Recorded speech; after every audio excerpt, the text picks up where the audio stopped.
When asked if she'd ever consider a return to the show she worked on in 2016, she said, "For the right check. That's the real reason why anyone's doing anything like that. When they say anything else they're bull and it's irritating. No one's doing that because they love sitting on a panel."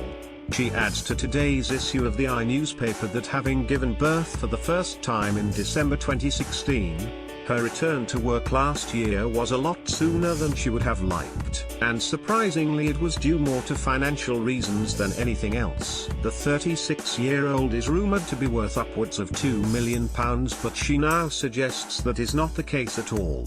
"I'm not well off," she added. "I think it was a combination of wanting to stay relevant but also generating an income. My accountant called me and said, 'You need to think about earning some money now because otherwise.' I had a little panic."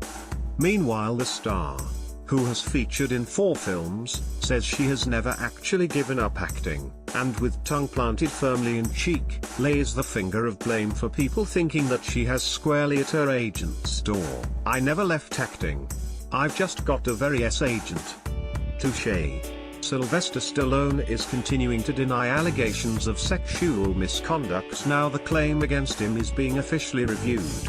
The LA District Attorney's Office say they are looking into the case after it was presented to their office by Santa Monica Police, who were investigating the complaint made by a woman last November. "My client categorically denies the allegations," the 71-year-old actor's lawyer told CNN. "It's outrageous that the DA's office and police department would announce this information because it makes the public think that there's something there." He added that the accuser had previously had a consensual relationship with the Rocky star in the 1980s. Last year, Sylvester's representatives also denied another sexual assault story when he was accused of forcing a 16-year-old girl to have sex with him and his bodyguard in 1986. There's only one force's sweetheart. Dame Vera Lynn's daughter Virginia says that while the likes of mezzo-soprano Katherine Jenkins might occasionally entertain the troops, there will never be another force's sweetheart, because that title will always be held by her mother. There will only be one force's sweetheart, you can't have another, she's the only one, the 72-year-old told Day and Night. Virginia admits she sadly didn't inherit her mum's ability to sing, and her only singing experience was in the school choir. She was speaking at the Classical Brit Awards at London's Royal Albert Hall, where she picked up a Lifetime Achievement gong on behalf of her 101-year-old mum.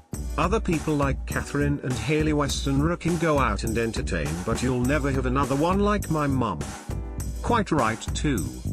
Dolce & Gabbana designer Stefano Gabbana is caught in controversy again, this time calling social media's most followed person, pop star Selena Gomez, left ugly.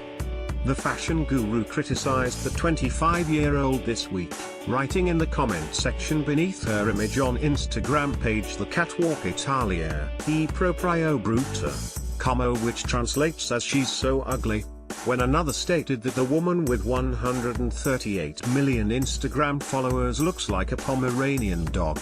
Stefano, 55, cruelly replied, "Ha ha ha ha ha, that's true." In 2015, the designer and his business partner Domenico Dolce, 59, below right, who are both openly gay, faced a backlash for opposing adoptions by same-sex couples, drawing the wrath of Sir Elton John. A right sad day for Matthew. It was a tearful affair on Channel 5 yesterday as the Right Stuff host Matthew Wright bowed out following almost 2 decades on the program. As Day and Night exclusively revealed on Monday, the 52-year-old, who had announced he was leaving last month, actually quit far earlier than expected, and he struggled to hold back tears on his final day in the hot seat. Following a highlight reel of the best bits from his 18 years at the helm, the presenter was given a cake and praised his first boss Dawn Airy on the program for its longevity.